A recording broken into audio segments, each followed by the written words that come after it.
พี่น้องเนาะตัดภาพตัดซองมาอีกบาทนี่ก็อยู่พลานเนาะมาพร้อมกับอาการมึนๆเมาๆรถแน่หน่อยหนึงเนาะ ได้จังหวะความมึน โอ้ เมา ฮะก็ฮอดพี่น้อยเนาะเอ้าก็ดู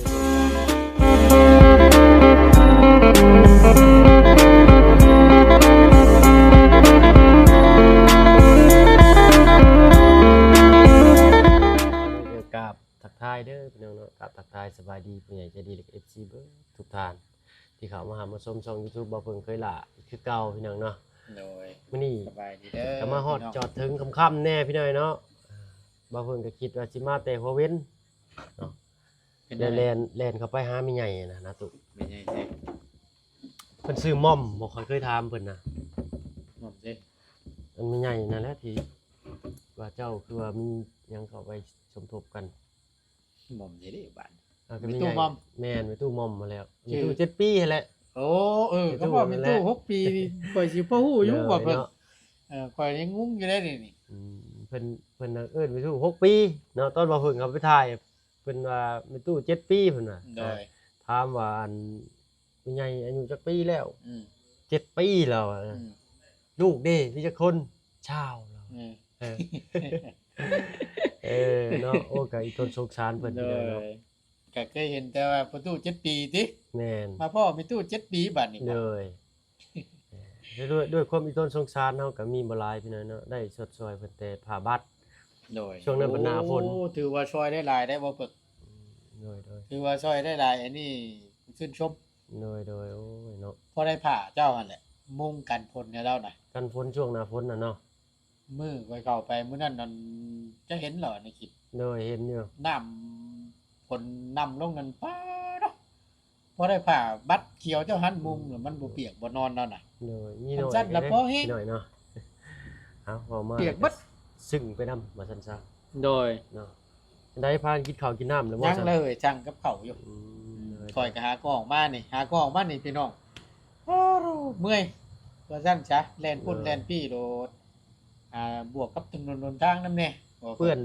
แห้งอยู่บ่ตู้ในๆ มัน อะ ก็ไข่แน่มื้อนี้เพราะว่าผลมันตกแต่บ่แห้งนะ เลย แย่มาก็ไป ตกบ่อยู่พี่มื้อนี้ก็ได้ แย่มานึงก็ไป แต่บ่แห้งบ่ล้น เลย นะก็เลยแบบแห้งแน่น้อยนึงละว่าซั่นซะ กำลังมันหมาดเนาะ กำลังมันมากกำเป็นแพก็กำลังสิแห้งนะ กำลังสิยุ่ม จอ บ่ ดกำลังสิยุ่มกำไปตอกอีกเปื่อยได้น่ะ เนาะ เจ็บแต่ได้น่ะ เอามาก็ตั้งใจมาแต่เว้นหนึ่งแต่ขอยโทรหาเจ้าพุ่นล่ะ อืม ว่าสิ เป็น ข้า ได้ ไป สิก็จะมาฮอดค่ำเนี่ย นี่แหละก็รถล่างนี่แหละเนาะ เป็นยังไง ไปฮอดอันพอดีว่าไปแล้วเอ้าคือดังแฮงแท้ก็เลยให้หมู่เช็คเบิ่ง อืม ตั้งศูนย์มันบ่ตรงบันไดก็เลยซ่าแหน่หน่อยเนาะ ก็เลยป้าเพิ่นเข้าไปเช็ค โด ร่าย งกายก่อน โดย บัด ทุกรอบ โอ้เมื่อวานนี่ก็เบิดเท่าใดมื้อก่อนน่ะข่อยซ่อม อืม ซ่อมแล้วบัดนี้มันเป็นน่ะข่อยเอาไปเช็คคืนซื่อนะ โดย บ่ได้เสียเงินดอก เออ ติดหนี้ ติดหนีเอาก็จำเสียก่อน เลยเนาะ เดี๋ยว ติดหนี้เพิ่นไว้ก่อน สุดท้ายก็สิได้อันไปจ่ายเพิ่นอยู่ดี เลยเนาะก็ยังใครอยู่เนาะอันก็ผ่อนพันได้หลายเลยนี่ โดย เนาะ ไปโป้ไว้บ่ แปรโปรไว้เนาะ นี่นะจึงเที่ยวไปใช้เด้อติ ไปแล้วเนาะบัดมีเงินมีคำพุ่นแหละเข้าขึ้นเล่าอันนี้นี่ เขาขึ้นเหล้ากำลังสิอันนั้น ขอ โอ้ยเข้าได้ได ขอเข้าเมียไปขายเดี๋ยวสิมาจ่ายวันนี้นี่ หน้าให้ก็ยังบ่ได้เกี่ยวใส่เพิ่นซ้ำมื้อนี้ก็ได้มีหน้าให้เดียวน่ะก็ได้ บ่ เกี่ยวเขาหน้าให้เดียวมื้อนี้เพิ่นน่ะ ว่า เอา ฝ มาน เบิ่ง ตกเกี่ยวบ่เฮ้ย โอ้มื้อนี้บ้านเฮาบ่ได้ตกได้ บ่มีบ่ แม่นตกมาตกช่วงค่ำๆพี่ อืม เอาบ่เพิ่นก็เอารถมาเช็คคืนอยู่นํบ้านเจ้าของพี่แหละพี่น้อยเนาะมา อยู่ใช้บ้านคำเฒ่าพี่ โดยเสร็จอยู่บ้านกับเฒ่าเพราะว่าเฮาเฮ็ดอยู่หั่นเด้ อ่า มันเป็นยังไงก็ไปกวดคืน ๆ เนาะ อืม ไป ไกลดีจ้ะเนาะ บ่แต่ว่าเฮาแล่นออกมาจากคำเฒ่ามาเฮานี่ก็สบายเด้ บ่ บ่ไกลก็สูสีกันเลยมากับทางชิโนกับมาทางบ้านข่อยนะ บ่ แม่น อืม เพราะว่าเฮาแล่นมานี่เฮาออกบ่หินก้าวปุ๊บแล้วก็สามแยกแล่นเข้าอันดงเห็นปุ๊บ โดย ดงเห็นอีกขี่มานะทางมันดีแน่ว่าสันซาทางไหนก็ได้เนาะ โป่งมาพี่มาบอกว่าทั้งพี่ด้วย โดยแต่ว่าคิดว่ามันใกล้ตั้งแต่บ้านเฮาไปหารักษาไปหาอันคำเฒ่านั่นแหละ อืม แต่ก็บ่ได้ใกล้พี่น้องเฉลี่ยแล้วเส้นทางทางบ้านข่อยสิสบายกว่าหน่อยหนึงว่าซั่นซะ ถ้าว่าทางมันบ่เป็นหลุมเป็นบ่อก็คือว่าแหละก็สิไว้อยู่ แต่ก็ซ่อมแล้วก็เลยขี่ค่อยๆมา อืม เนาะปกติธรรมดามา ระวังนี่แหละรถจักรก็บ่อยู่ มันก็ว่านั่นแหละก็มันน่ะบ่อยังหนึงก็อยังหนึงดอก แม่นคิดอำลำในใจนี่นะเออ ก็ยังเว้าอยู่ข่อยยังดีแต่ว่าบ่ค่อยชอบปานใดบ่ค่อยมีปัญหาปานใด เลยรถเจ้าชื่อกัน เติมน้ำมันเนี่ย ใช้รถ ไม่ได้ตัวนี้ รถใหม่ได้เนาะ เออ โอ้ยของใจออกมาจากศูนย์มันก็ชุดนี่แล้ว อ่า ปีเท่าไหร่ปี21ดู โดย ปี21เนาะ ครับเป็น ต้องข่อยอันปี19ซื้อมือสองเพิ่นได้มาสภาพนี่ขี่แบบนี้แล้วพี่น้อยเนาะ เฉยบ่เฉย โดย21ปีชาวปี21นี่แหละ บ่ไปบ่เตียงชื่อมามอบให้ข่อยบางเดือนหนึงที่แล้วนี่ปีที่แล้วนี่สิฮอดขวบแล้วนี่ ปีใหม่ล่าสุดคือกัน บ่แม่นนะ เอาไปเจ้าก็ 21 ได้ จะสองนี่แหละตัวนี้นะ บ่ เราต้องเบิ่งเลขครั้ง เออ ใช่ เนาะ เราต้องเบิ่งเลขครั้ง พอดีการนี่แหละก็เป็นทางเอื้อยฮักกับไม่ฮักนั่นแหละได้เพิ่นได้ชื่อให้เป็นของขวัญปีใหม่ โดย ขอบคุณทั้งเอื้อยกับแม่หลาย ดี ๆ ใจนำหลาย ปานนี้กับแม่เวียงคำเนาะก็เป็นของขวัญครั้ ๆ ง ของ แร ขวั ก ญปีใหม่เลย พอดีทั้ง เนาะ บ่เตียงมาเซอร์ไพรส์ โอ้ยเห็นอยู่ในคลิปนะ นั่น เอ แห อ ละ เห็นอยู่โอ้ยดีใจนำมัน ประธานป้องเพิ่นพี่น้อยเนาะ ก็พอได้เปลี่ยนพอได้อีกคันหนึงก็คือสิแล้วบ่เบิ่งเลยก็เอามาก ระสีคือกันนี่แม่นบ่ คล้ายเครื่องกัน แต่อันนั้นเป็นอันอินโดเนาะ แม่นแต่ตัวนั้นน่ะสิเป็นนั่นของมาเลย์ อ๋อมวยของอินโดขอโทษของมาเล ของมาเลย์อันนั้นก็จะลดนั่นละตัวนั้นก็ได้ ของข่อยนี่บัดมีแต่ใบน้ำใสได้ของข่อย อื นี่ ม หักไปฮอบที่ เดี๋ยวนี้แหละสิเป็นนะนี่ก็ว่านั่นก็ได้ เลยเนาะ ก็พอได้เปลี่ยนบางเทื่อข่อยเอาคันนี้ขึ้นมาก็อีกคันหนึงก็พอได้ให้ทางเมียไปรับลูกชาย อืม อ่า ลูกชายเจ้าจักปีเลย 4 ปีปลายได้ได้ เนาะ อ่า 4 ปีเลยลูกชายเพิ่นก็โอ้ย เกิดปีเดียวกันกับน้องบิวตี้แต่แค่คนละเรือนเฉย คนละเดือนซื่อ บิว ไป ตี้ ไป เกิด เป็น ก่อ เอ้ น ยไปเป็นอ้ายเป็นน้องมัน บิวตี้เกิดก่อน อ๋อวิลลี่น้องวิลลี่เกิดก่อน แม่น อืม ลูกบ่เตียงนั่นแหละ โดย แล้วก็ตามมาก็แม่นปีหนึงปีเดียวกัน แต่คนละเรือน ลูกเจ้าจะซื้อได้ก่อนผู้ชายนะ ปีหนึง อ๋อ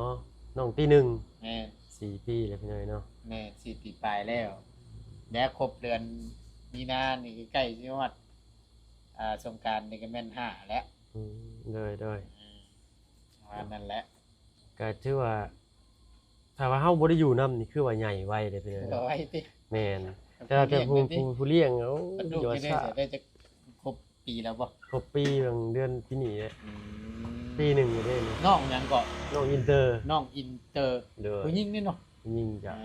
โอ้กำไรอยู่ซั่น จักสิกำไรจักสิลุกแล้ว เอ้าน้องพี่น้อง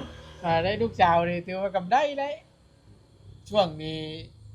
ราคาคำบัดนี้ขึ้น รา จ้ะ คาทองไปขึ้นเว้าจักบาทนี่ก็อันนั้นเลยเนาะ คำว่าเพิ่นว่า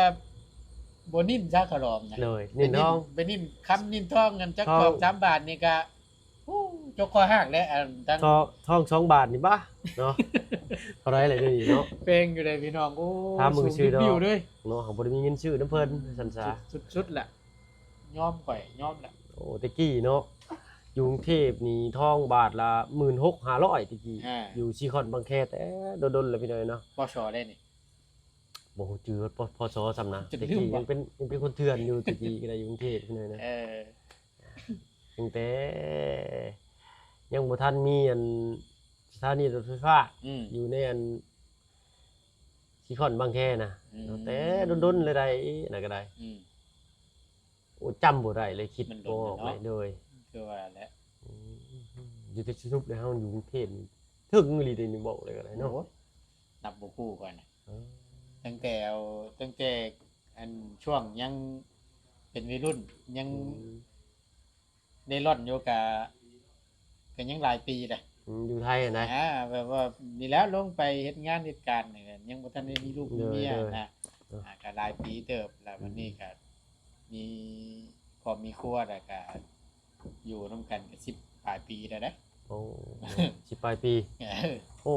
ก็สิว่า จักปีแล้วอายุเจ้าประธานเนี่ยนี่ นี่บ่ 40 30ปลายฮอดบ่ 31 31 31สิย่าง32แหละ โดยแต่ อ่า หน้าตานี่ยังช้ำข่อยเลยเนาะยังน้อยหนุ่มกว่าข่อยอีกหน้าตานี่ จักปีจ้ะ 26 เจ้า6ปี โดย เราว้ายหาชมหาย่องแล้วบัดนี้บ่ได้มี นี่แหละ ไหนนะ 26ปีแล้วหน้าไป30แล้วข่อย มาชมกันอยู่ เนาะอ้าวเขาเรื่องเขาเล่าวพี่เลยเนาะว่าวันนี้ทำถึง บ่ เงิน ได้พ่อหล่นถึงแล้วเนย โดย ตึก จะโดนเลย พุ่นเนาะ แม่นแต่จะลงมาได้เซโปรอบกี่นี่เห็นกันมือเดียวจ้ำประมาณชั่วโมง2ชั่วโมงเนาะ แม่น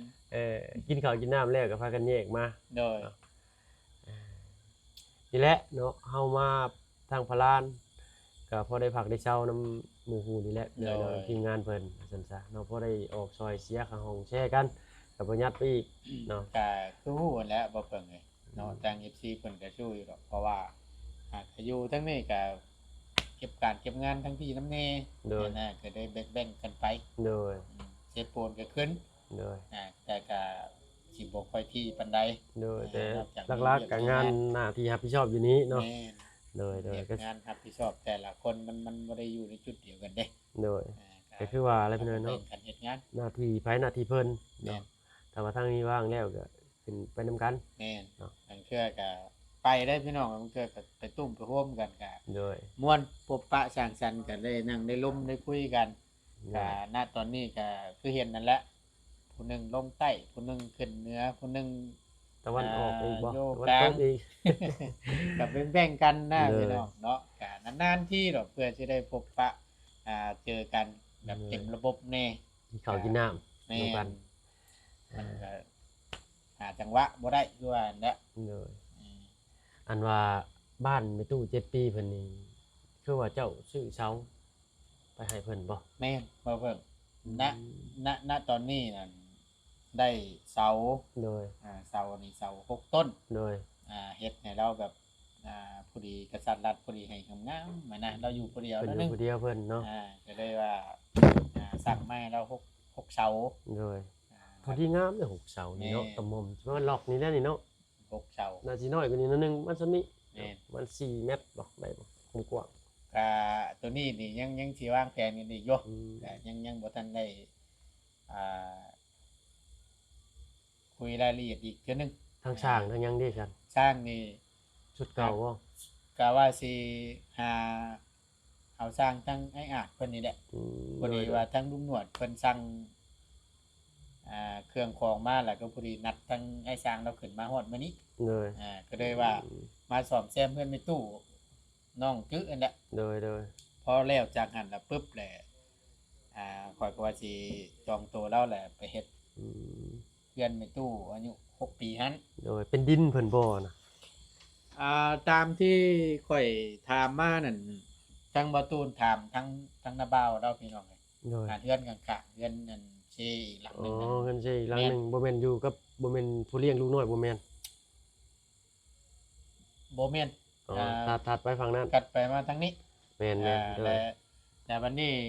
ถามไปถามมานั่นพอตู้นั่นน่ะเป็นนาบ่าวเรา อืม คือทั้งมีตู้อายุ6 ปีนี่เป็นหล้าน โดย นะก็ แต่ เลย เพิ่นก็ ถาม ให้ปลูกให้สร้างอยู่ที่เนาะ ก็ได้ถามว่าถ้าสมมติว่าผู้ใหญ่เพิ่นอยากชดอยากซอยทั้งมีตู้เพิ่นนี่สิปลูกเกินอยู่ไสเราก็ว่า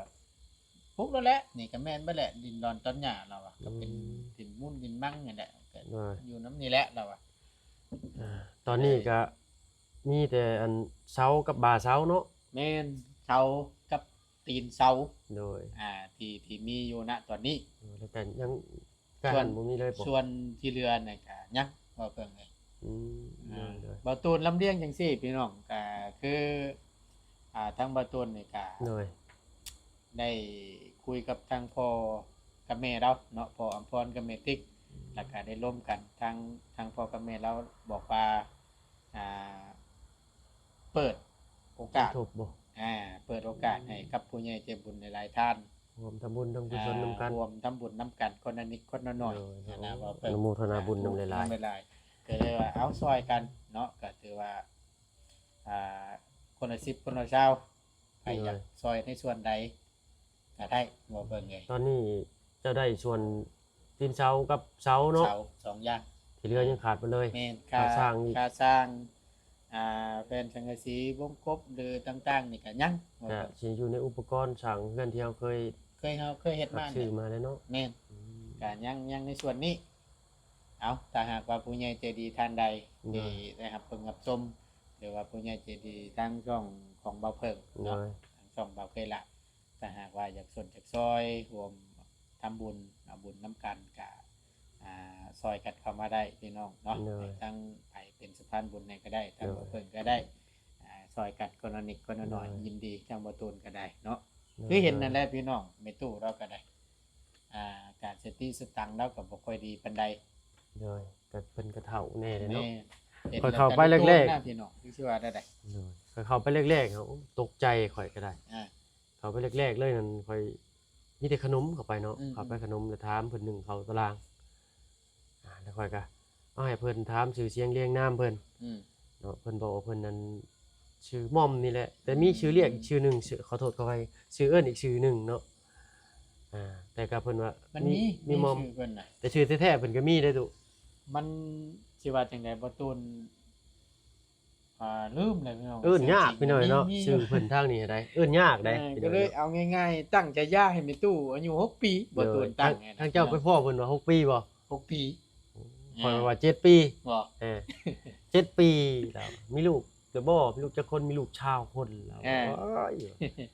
พอดีมื้อนั้นบัดช่วงหน้าฝนแน่พี่น้องบ่เพิ่งก็ซื้อขนมไปต้อนเพิ่น อืม ให้ทางอันน้องพรนั่นแหละพาไป โดย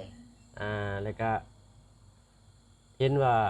เพื่อนเพิ่นบ่มีหยังปิดเลยนะบ่เพิ่นก็เลยได้ซื้อผ้าบัตรเข้าไปให้เพิ่นแล้วก็มุ้งให้เพิ่น โอ้ยซอยได้หลายว่า โด เพิ่น ยเนาะก็ เห็นละบ่ตูนไปเห็นมื้อฝนตกมัน โดย ถ้าบ่ได้ผ้าบัดเจ้านี่ถือว่าเปียกเบิดแหละพี่นอนแล้ว โดยเว้ามาเลยก็ยังแบบว่ายังชึ่งยังหาคำบรรยายบ่ถูกเด้อพี่น้องนะเฮาก็อยากซอยแบบว่า ให้ได้หลายกว่าหั่นเนาะแต่ก็เนื่องในนี่แหละปัจจิตปัจจัยเฮาก็บ่ค่อยหลาย อืม เนาะก็ซอยได้ซอยกันไป ก็ซอยซ้ำที่เฮามีนั่นแหละซอยแล้วบ่เป็นทุกข์นะซอยแล้วนะ โดย ถ้าซอยแล้วเป็นทุกข์นั่นบ่ได้บุญ เป็นบาป ว่า เนาะ ซั่นซะ โดย ซอยซ้ำที่เฮามีบนเหนือบ้านเหนือแห้งเฮาก็ซอยกัน โดย นะ ตอนช่วงนั้นก็ทางลุงหนวดกับทางเบาประธานป้องเพิ่นก็ โดย ยังบุญกับเรื่องบ้านน้องพันธุ์เพิ่นพี่น้อง แม่ นั่ น นเลยบ่ได้เข้าไปถ่ายพร้อมกันมีแต่เบาลี่เนาะเข้าไปถ่ายก่อน เป็นบอดี้แล้ว โดย กับ เบา เจ้า ลี่ถ่าย นี้ ก่อนเลยก็ค่อยก็พอดีมื้อนั้นทางบ่เพิ่งไปบ่อนที่เขาเจ้าอันโยกน้ำมานะ อ่า อ่างน้ำ ปอกรวมมันบ่ โดยกอกรวม อ่า แต่พอดีเหลือกไปเห็นอันแม่ใหญ่นะเพิ่นเฮ็ดเอ้าตอนแรกคิดว่าบ่แม่นอันบ้านคนบ่หรือหยังเด้ อ่า ประเห็นเพิ่นดังไฟหนึ่งเขาในตารางอะนะจึง โดย ว่าโอ้เพิ่นหนึ่งเขาจังซั่นเพิ่นประจักษ์สินะ อืม ก็เลยเข้าไปหาเพิ่นเอาให้ทั้งพอดีสอบถามทั้งน้องพรน้องพรน้องลาพรเนาะชื่อเพิ่นเนาะ โดย น้องลาพรพาเข้าไปแล้วว่าถามไปถามมาแล้วคนในหมู่บ้านพี่น้องเนาะเพิ่นสติบ่ค่อยดีปานใดพี่น้องเนาะก็เว้าขอโทษขออภัยนำ โด หลาย ยกับลูกเต้าเพิ่นก็มีนะฮะ ๆลูกหลานเพิ่นก็มีบริเวณนั้นแหละพี่น้องเนาะแต่ว่า ก็คือเห็นนั่นแหละ เพิ่นมาคือว่าแล้วเนาะคนบ้านเฮาครับเพิ่นสติบ่ดีปานใดแล้วบ่อยากสนใจเลียวแลว่าซั่นซะ อยู่ เนาะ ครอบครัวก็ครอบครัวมันแหละ เออ แล้วไปเลยก็เห็นโอ้ยแต่ลูกโตนทั้งไม่ตู้ดอก ถ้าตามภูมิภาคเด้อพี่น้องเนาะภาคเหนือภาคใต้ภาคกลางทางลาวนี่ความใส่ใจในของผู้อาวุโสหรือว่าผู้เฒ่านี่สิต่างกันทางบ้านเพิ่นทั้งเทิงนี่แบบเว้าพี่น้องบ่ได้ว่าย่องอันภูมิภาคเจ้าของหรือใดๆเด้อนี่พี่น้องตามที่ว่าเฮาเห็นมานั่นน่าสิขึ้นเกี่ยวอยู่กับครอบครัวแหละบางคนเนาะ แม่น ทางเพิ่นส่วนมากคือมาทางนี้เพิ่นสิปล่อยปะไป ชนเผ่าได้ โดยเนาะพญากะเฮาเฮ็ดเองเฮาก็ได้นะพญานะเฟืองหยังนะมามุงให้เพิ่นก็ได้ ช่วงนั้นที่ว่าตามที่ทั้งน้องคือเว้าสู่ฟัง โดย ถ้าว่ามันช่วงหน้าหนาวแล้วมันเอาหยังอ้อมน้องว่าเอาเฟือง โอ้ย เฮ็ด เฟือง ชุ่มอ้อม เฟืองผัดหน้าหนาวบ่ต้องดังไฟบาดนี่ อืม ย่านได้ข่อยเนาะบุบขึ้นหั่นเนาะ ไว้ตาม แล้วเฮ็ดเองแล้วบ่ ฟังสิแม่นเราเฮ็ดหาเฟืองหาหยังมาอ้อม โดย กันลม ถ้าว่าเฮาเฮ็ดยังบ่ได้อีหลีก็เป็นฟ้ากระจาดก็ยังดีเนาะ แม่ ปิดขังไว้ให้เพิ่น เป็นยังว่าหากะเริ่มว่าซั่นซะ โดย เพราะว่าเฮานับ1เด้อ โดย นับ1ถึง10เริ่มจาก0น่ะ โดย ก็สิว่านะว่าเพิ่นมันได้ก็ได้สิ่งได้อย่างอยู่ยังขาดนั่นนะ โดยเอ้าก็ซั่นก็บ่เพิ่งเบิ่งมื้ออื่นเนาะสิเข้าไปอั เอา ป ไป เด เบิ่ ต งเขาไป แล้ว เบิ่ เพิ่ ง น กัน สิจื้อได้หรือบ่เนาะ ไว้ข่อยตามข่อยก็ชื่อเฮาได้อยู่บ่ บ่ชื่อแล้วเราว่า นะ แต่จำหน้าได้อยู่เราว่า โดย บ่ชื่อ จำได้ ชื่ แต่ อ เพิ่น นะ สิบ่จื้อชื่อว่าไง อ่า ซะยังดีได้เพิ่นยังสื่อสารเป็นลาวเฮาได้แต่ก็สิได้บ่หลาย ถามว่าเรารู้เรื่องบ่เราก็จักบ่ได้บางคำบางแต่แค่ว่านั่น เราสื่อสารออกมาบ่ถึงเนาะ จักบ่ได้แต่ว่ามันคือเว้าในพี่ โด น้อง ย ในตู้เรากันกับคนปกตินี่แหละ แต่ก่อนน่ะมีลูกมีผัวมีครอบมีครัวแหละตามที่บ่ตูนได้ยินมานั่นตามที่ข่อยได้ยิน โดย ทางนาบ่าวเราเว้าสู่ฟังประตูนั่นแหละเว้าสู่ฟังพี่น้องเอ้ยเราว่ามันถือของเขาเราอะ เนาะ แบบคนเฮ็ดใจนะ โดยก็อันนี้ก็แล้วแต่ความเชื่อส่วนบุคคลไปหน่อยเนาะ แล้วก็เลยบ่สติตั้งบ่ดีมาเด้อ เล่าก็เว้าจ้าแบบว่า แบบบ่ได้ก้าวร้าวเลยได้พี่น้อยเนาะเพิ่นเป็นจังซั่นอยู่ตอนแรกข้อยเข้าไปแรกๆข้อยคิดว่าก็คนธรรมดาปกติสามัญชนเฮาทำทั่วไปเนาะแต่พอถามหลวงพ่อเดี๋ยวเพิ่นบ่อันนั้นปานใดพี่น้องบ่เต็มบาทปานใดก็ขอโทษขออภัยนำหลาย เราสิส่วนใดก็จะว่าเป็นแบบที่ส่วนใดก็สิวันพระวันศีลนี่แหละ ถึงวันพระแล้วเพิ่นอาการสิกำเริบ สิบ่ค่อยอยู่เป็นสุขปานใดนะ เด้อ ตามที่ผู้มาในเกี่ยวกับประเภทนี้ เด้อ แต่ว่าตั้งแต่บ่ตูนเข้าไป แล้วก็เข้าไปหาเราแต่ละเทื่อนั่นก็เป็นปกตินะอยู่แบบนั่นแล้วนั่นแหละ เด้อ อ่า ถ้าว่าอยู่ฝั่งไทยนี่พี่น้อยเนาะเพิ่นน่าสิรักรักษาหรือว่าให้ไข้ขึ้นกว่าเก่าหลายพี่น้อยเนาะเพิ่นน่าสิพากินอยู่กินยาเนาะ ก็เว้าย าเกี่ยวกับประสาทบ่จะว่าเนาะ เว้าแล้วก็คือเห็นนั่นแหละบ่เกินเลยมัน เด้อ บ่เด้อบ่ความที่ว่าทุกข์ยากนำนี่ประจักษ์และเฮาก็บ่ฮู้ที่มาที่ไปของเพิ่นเนาะ เด้อ ตั้งแต่เด็กๆเนี่ยนะก็สิว่า คือว่าเขาไปมื้อนั้นเพิ่นมีลูก2คนบ่ ลูกชายเราก็มีแต่ว่ามีครอบมีครัวไปเบิดแหละ เพิ่นก็ออกไปออกเงินออกชานเบิดเนาะ เพิ่นก็เบิ่งอยู่นะลูกก็แต่ว่าเบิ่งห่าง ทางห่วงไว้ห่าง ๆแม่นเบิ่งแบบห่างๆแบบว่างานมา ๆก็บ่ได้มา เยี่ย ประคบ ปี ประหงมเนาะ แม่นแต่ว่าเราบ่ได้ไปอยู่นำลูกนำเต้า อื ซื่อ มเด้อ คือเห็นนั่นแหละมันโดดคือว่าได้ คือว่าแล้วเนาะ บรรยายบ่ถึก ก็ไปเบิ่งนํกันกับพี่น้องเพิ่นนี่แหละเขาเม่นมาหาทางบ่ตูนนี่ก็มีบ่ตูนเด้อว่าซั่นมีเวลากลับไปเบิ่งทางแม่ตู้ที่เว้าเพิ่งเข้าไปถ่ายนี่เด้อว่าซั่น โดย ก็เลยได้มีเวลาเข้าไปเบิ่ง โดยโอ้ขอยเมื่อตั้งแต่ถ่ายแล้วรอบนั้นข้อยก็ยังบ่ได้มาพารานอีกเลย อืม เพราะว่าก็ขึ้นเซโปน อืม มีเคสรับผิดชอบอยู่พุ่นเนาะ โดย ทางบ้านน้องหัวเนาะมีผู้ใหญ่ใจดีเพิ่นฝากซื้อข้าวของให้เพิ่น อืม อ้าว เป็นจังได๋คือจังหวะเพิ่นน้องเพิ่นได้รับข่าวดีแล้วบ่ โดยมาเลยเนาะ คือจังว่า ทางบาบุญสารวัตรเพิ่นไปเลยเนาะ โอ้สิเปลี่ยนพาให้ทาง โด น้อง ย เพิ่นบ่ เป็นพาเชล่าห้องน้ำก็เสร็จสิ้นไปแล้ว เรียบร้อยเนาะ โดย ถือว่าเห็นดีนํอยู่เด้บ้านเพื่อนน้องเพิ่นนี่ก็ตามที่บ่ตูนได้ไปเห็นนั่น โดย ก็ เพราะว่าโครงสร้างบ้านเพิ่นนี่เนี่ยหนาดีอยู่ แม่นไม่ ยังใหม่อยู่พี่หน่อยเนาะ ไม่ สังกะสีก็ยังนั่นอยู่ โ มีแต่ เค มีแต่ไปชื่อไม่คือไม่ค้างอะไรไม่คือเนาะไม่เส้นนะเพราะว่ามันห่างดิไม่เฮือนเปิดมันห่างเฮ็ดแบบประหยัดงบนะเมื่อก่อน เส้นพา โดยเส้นพาบัดนี้เฮาสิตีไม่ใช่ละนี่เฮาต้องเฮ็ดทีเขาประมาณ อ่ สำนี้นะ โดย 60เซนหรือ ตั้งวงกบเลยเนาะ 80นี่บ่ได้น่าสิ60เซนโดย50 60เซนบ้านวงกบ อืม เนาะแต่ก็ยังน่าสิมีอยู่20ล้าน ค่าสร้างเพิ่นเอาเท่าใด จังว่าทางบ่บุญยังบ่ได้อันคุยกับเพิ่นน่าสิ6ล้านบ่หรืออะไรเลย อืม ไม่เชื่อล่ะประมาณ78พี่น้อยเนาะจักสิพอหรือบ่เงิน20ล้านนำบ่บุญกันเนาะค่าสร้างอีกเด้ไม่เชื่อล่ะนี่78นี่ตีไปนี่เบิดเท่าไหร่ตุที่เขาเคยซื้อมา มันก็ต้องถามว่า แผ่นละแสนชาว แผ่นละเท่าไหร่ 180 บาท แล้วเฮามาคูณเบิ่ง แสนชาว ถ้าสมมุติว่าแผ่น120,000มัดหนึงมันมีอยู่5แผ่น โดย แล้วก็มันตกเท่าใดสักบาท ประมาณ แสน 70 แสนเท่าไหร่5แสน6แสนพุ่นละ โ แม่น คำว่าแผ่น100,000เช้าเนาะตับหนึ่งมันมีอยู่ พอดี600,000พอดี มัดหนึ่งมันมีอยู่5แผ่นแผ่นไฟฟ้าเชื้อรา โอ้ก็ประมาณ5แผ่นต่อ900อ่านเบิ่งบัดนี้คูณเบิ่ง คูณอยู่โทรศัพท์เดี๋ยวคูณอยู่ เบิ่งเด้อ โดย คำว่าเจ้าว่า เดียว คำเจ้าว่าแผ่น100,000เช้าเด้อ แต่100,000ประมาณ180 บาทบ่คุณโอ้180บ่แม่นแหละ แสน ใช่ว่าเงินขึ้นนี่สิประมาณ180พี่หน่อยเนาะ คูณ70บ่ โดย ตกอยู่8ล้านผมจัง 8ล้าน เท่านี้เด้อเบิ่งก่อนสิ โดย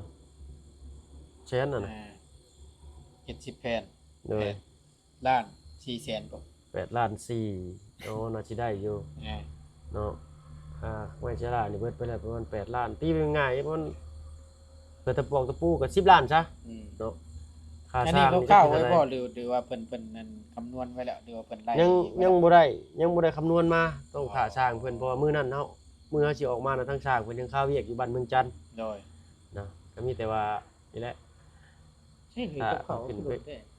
ลูกเอ้ยใช้กับเขาเฮาน่ะเฮาหิวเลยได้บาดนี่ สั่งปิ้งหมูบ่ สั่ง พอดีทั้งบ่ตูดออกมากับลุงหนวดออกมาฮอดน่ะก็สั่งกับเขาให้เพิ่นมาส่งนะแล้วก็สั่งกับเขาว่าเพิ่นแต่5:00 นพุ่นได้ อ๋อตอนนี้จักโมง ตอนนี้มันก็ทุ่มครึ่งแหละ7:30นเลยพี่น้อง7:00 2 น ชั่วโมงเนาะ บ่สิเป็นลมก่อยก็ได้ฟ้ามืดตาลายไปเดี๋ยวนี้หิวเลย ก็มีแต่สิว่ามื้ออื่นแล้วเขาไปเบิ่งเหตุการณ์ จ จ ริ ริ ง ง กั กัน น บ่ ได้เนาะ มันเราเพิ่งเขาไปเบิ่งน้ำกัน โดยทางบ่เพิ่นก็บ่ได้มีหยังดอกเขาไปสมทบหยังเพิ่นพี่น้อยนะก็นี่แหละเขาไปถ่ายทำให้พี่น้อง FC ปะลุงได้เบิ่งเนาะเพื่อว่าอยากทำบุญทำทานกับผู้ยากไร้เนาะ ชุดเดี๋ยวนี้ ชุดเพิ่นนี่คือชุดที่แบบ บ่มีคำบรรยายเลยจังบ่ตัว แนวปูนอนเพิ่นก็เป็นคุยเป็นใส่ที่นอนน่ะนะ แม่น ผ้าก็มายี่ผ้าเป็นพงคุยที่ว่าเพิ่นใส่ผ้าห่ม โดด นั่น โอ้ นะ ยจะเชื่อได้ใดเป็นจัง เว้าขอโทษขออภัยพี่น้อย โด เนาะ ย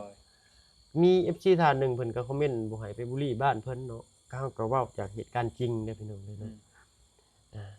บางทีบ่เพิ่งใช้คำที่แบบว่าบ่ถูกก็ขอโทษขออภัยนำหลายๆเนาะก็ใช้คำว่าอันนั้นแหละโอ้อยู่ได้เดียวใดเลยนะไปว่าหลายๆคนก็สิเว้าคือกันพี่น้อยเนาะแต่ว่าชุดแต่ว่าเฮาสิแนมแนวใดเฮาสิพิจารณาออกมาสื่อความหมายแนวใดเนาะกับคนเบิ่งนะ เลย เนาะก็ถือว่าแบบเฮาถามนี่ก็ว่าโอ้ยอยู่ได้แนวใดเฮาก็บ่ได้คิดว่าให้เพิ่นไปหาอยู่บ่อนอยู่ใหม่เด้พี่น้องบ่แม่นนั่นนะแค่เว้าในภาพที่เฮาเห็นว่าเพิ่นอยู่ได้แนวใดมันคือน้อยแท้จังซี่นะ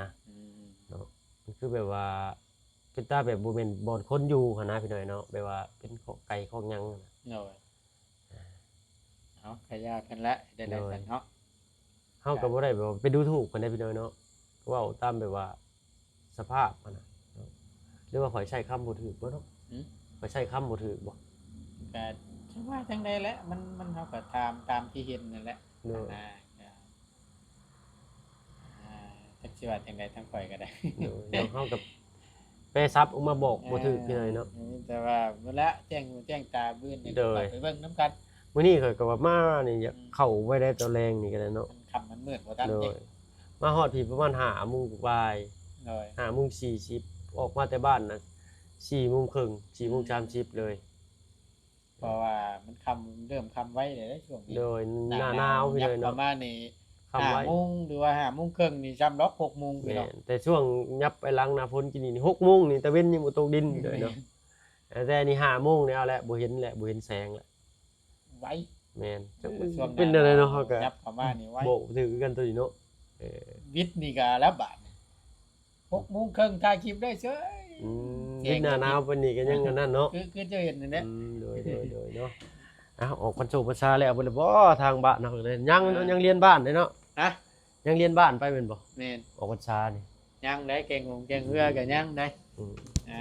วันที่ยังฉบับ วันที่18 18 19 20 22อีก4มื้อก็ อยู่ แม่ ไส นแกงเรืออยู่โรงเรียน อืม น้องบุญทวีเว้าสิฟังอยู่ โดย ฮะจักแหละ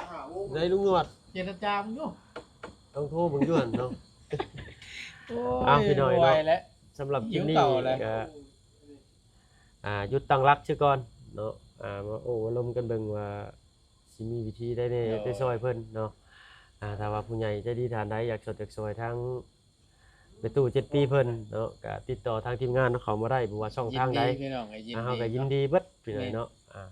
เฮาก็อยากซอยด้วยตัวเฮาเองนี่แหละแบบว่าให้เพิ่นมีชีวิตการเป็นอยู่ที่ดีขึ้นจักน้อยหนึ่งก็ยังดี โดย แต่ว่าย้อนว่านี่แหละเงินคำกำแก้วเฮานี่แหละมันก็บ่หลายก็มีแต่ได้แต่ว่าง่ายๆซะก็สิคล้ายๆมูลนิธิอะไรพี่น้อยเนาะเฮาอยากซอยแต่ว่าเฮาบ่มีเงินบ่มีกำลังพอเฮาก็ถ่ายภาพเก็บภาพบรรยากาศชีวิตการเป็นอยู่เพิ่นเนาะเพื่อกระจายออกไปเนาะแต่ว่าผู้ใดมีน้ำจิตน้ำใจอยากสดอยากสวยทั้งแม่ตู้เพิ่นก็ติดต่อทางทีมงานเขามาได้เนาะทุกช่องทางพี่น้องเนาะทุกคนเนาะในทีมงานเฮาก็ยินดีเป็นสะพานบุญให้ เบัดทุกทาง โดยเนาะ สิแลมาก็สิแลบ่เพิ่งเลย เสียงมันจิรีดเงียบๆเนาะ ว่าข้างห้องนี่แหละเสียผู้อื่น น้ำมูกน้ำมันอีกเนาะ ก็สิว่านั่นนะ โดยแล้วก็เป็นงานอีกแบบหนึ่งเลยพี่น้อยเนาะเป็นงานแบบว่าอิสระสำหรับคลิปนี้ถ้ามาเพิ่งกับบ่ตุนก็สิขอตัวลำลาก่อน โดย เป็นจะได้นั่นก็สิไปเก็บภาพบรรยากาศมื้ออื่นเพิ่มเติมอีก การเพื่ เนาะ อผู้รักผู้ใหญ่เป็นชดชอยประมาณทางเจ้ากับสาธุ สาธุเนาะ โดย สำหรับคลิปนี้ก็สิขอตัวลำลาแล้วพี่น้อยเนาะถ่ายกินข้าวกินน้ำก่อนเนาะพรคลิปหน้าเนาะสำหรับคลิปนี้ก็อยู่ดีมีแฮงเบิดสุขสุคนเด้อเนาะ โอ้ยขอบคุณหลายๆเนาะ สบายดี สบายดีเด้อพี่น้องเด้อ ไปบ่ตุน หิวเด้อต้อง ขอบมุกขอบใจหลายๆที่ให้ข้อมูลเพิ่มเติม โดยบ่เป็นหยังบ่เป็นหยังช่วยๆกันละบ่เพิ่งไง โดยเนาะ หลายท่านเพิ่นช่วยก็มายิ่งดี โดยถ้าว่าซอยมาปึ๊บแล้วตัวนี้เฮาก็สิได้ไปตัวอื่นต่อ แม่ เฮาแม่นอยู่ดอกเฮาซอยไว้ได้บ่เบิดทุกคนพี่น้อยเนาะแต่อย่างน้อยก็ยังแบบก็ยังมีคนแบบว่าคนบ้านเฮาก็มาซอยจังซี่นะ โดย เอ้าได้บุญได้กุศลคือกันพี่น้อยเนาะบ่ว่าเฮ็ดอยู่ในวัดเนาะเฮ็ดอยู่ในคนมนุษย์เฮานี่ก็แฮงได้บุญเนาะ ใส่เบิด โดยเอ้าลาแล้วพี่น้อยเนาะสบายดี จ้า จ้ะ พี่น้องเด้อ โดย